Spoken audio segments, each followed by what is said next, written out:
Welcome back to Eva cooks. So ఈరోజు నేను మీకోసం ఒక మంచి టేస్టీ రెసిపీ తీసుకొచ్చాను అనమాట. ఏంటంటే ప్రాన్స్ కర్రీ.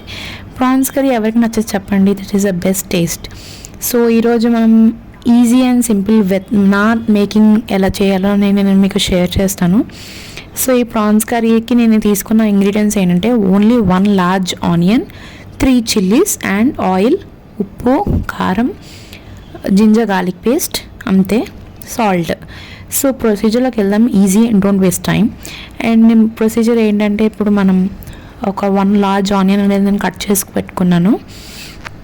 పక్కన బాండీలో 2 spoons ఆయిల్ అనేది వేసుకున్నాను.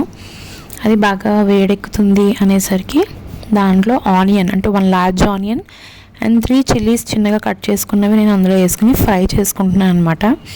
ఫ్రై అనేది కొంచెం డీప్ ఫ్రై ఉండకూడదు ఆనియన్స్ అనేవి, అలాగని బ్లండ్గా ఉండకూడదు. That should be medium fried. So మనకి ఎలా ఉండాలంటే కర్రీలో అసలు ఆనియన్స్ వేసి చేశారా అన్న డౌట్ వచ్చేలా అంతా ఫ్రై చేసుకోవాలి.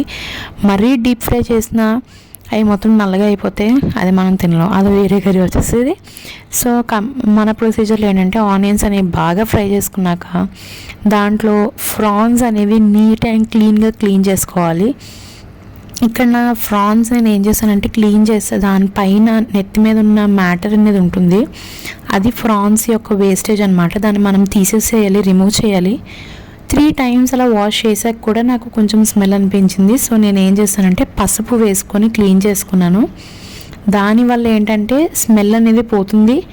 ఇంకేదన్నా మెటీరియల్ ఉన్నా సరే మనకి అంతే టేస్ట్ అనేది అంటే ఇది ఉంటుంది, బాగుంటుంది. సో నేను అలా క్లీన్ చేసుకున్నాక ఈ ఫ్రై అనేది డీప్ ఫ్రై కాకుండా మీడియం ఫ్రై అయి ఉన్న ఆనియన్స్లో ఈ ఫ్రాన్స్ అనేవి వేసుకున్నాను. ఇక్కడ రెమెడీ ఏంటంటే జనరల్గా మనం అల్లం వెల్లుల్లి పేస్ట్ వేసి ఫ్రై చేసి అప్పుడు నార్మల్గా ఫ్రాన్స్ అనేది వేస్తాము. బట్ ఇక్కడ నేను ఏం చేస్తున్నానంటే ఆనియన్స్ అనేవి ఫ్రై చేశాక వాటిలోనే నేను ఈ ఫ్రాన్స్ అనేవి వేసాను. ఈ ప్రాన్స్లోంచి వచ్చే వాటరే దానికి అది ఇంకి బాగా మగ్గాలి. ఆ వాటర్లోనే అది మగ్గి ఫ్రై కూడా అవ్వాలి. ఆ వాటర్ మొత్తం ఎవాపరేట్ అయ్యేలాగా మనం చేసుకోవాలి. కొంతసేపు మూత పెట్టి మళ్ళీ కొంతసేపు తిప్పి జస్ట్ ఫ్రై అయిపోయి అంటుపోకుండా ఉండేలా మనం ఫ్రై చేసుకుంటూ ఉండాలి అప్పుడప్పుడు మధ్యలో, just to make sure it doesn't stick to the pan. కొంతసేపు అది బాగా మగ్గి వాటర్ అంటే ప్రాన్స్లోంచి వచ్చిన వాటరే బయటకు పోయే తర్వాత జింజర్ గార్లిక్ పేస్ట్ అనేది తీసుకొని నేను 2 spoons జింజర్ గార్లిక్ పేస్ట్ అనేది వేసుకున్నాను.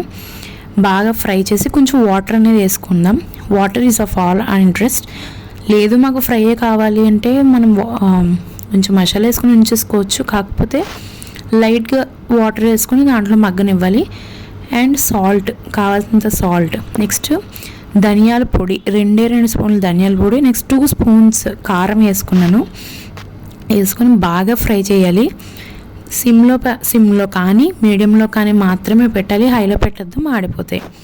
సో ఆఫ్టర్ దాట్ ఫ్రై చేసుకొని బాగా ఆయిల్ బాగా తేలుతుంది అన్నాక మీ చాయిస్ ఆఫ్ ఇంట్రెస్ట్, ఈదర్ మీరు కొత్తిమీర వేసుకోవచ్చు లేకపోతే కరివేపాకు వేసుకోవచ్చు, ఏదైనా మంచి ఫ్లేవర్ వస్తుంది. నేనైతే కరివేపాకు వేసుకున్నాను. డోంట్ ఫర్గెట్, నేను ఇంగ్రీడియంట్స్ అనేవి డిస్క్రిప్షన్ బాక్స్లో ఇస్తాను. Please don't forget to subscribe my channel. ఇది వేసాక బాగా దగ్గరకు వచ్చేలాగా వాటర్ దగ్గరకు వచ్చేలా మనం మధ్య మధ్యలో తిప్పుకుంటా మీడియం ఫ్లేమ్లో పెట్టుకొని ఫ్రై చేసుకోవాలి. After some time as usual తీసాక వాటర్ అనేది ఇంకిపోయి దగ్గరకు వచ్చేస్తుంది curry. So here this is a perfect simple super recipe of mine prawns curry. Guys, I need you support. Please do subscribe, share and like Eva cooks.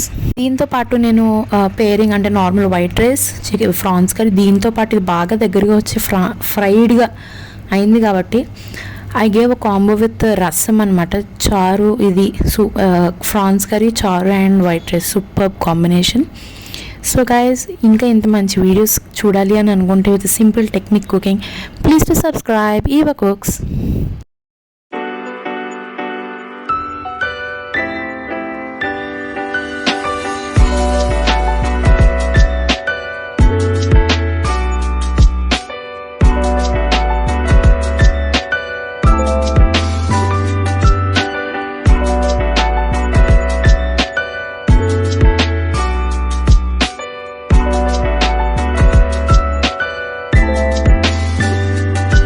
ఇలాంటి మంచి మంచి cooking videos కోసం please to subscribe Eva cooks.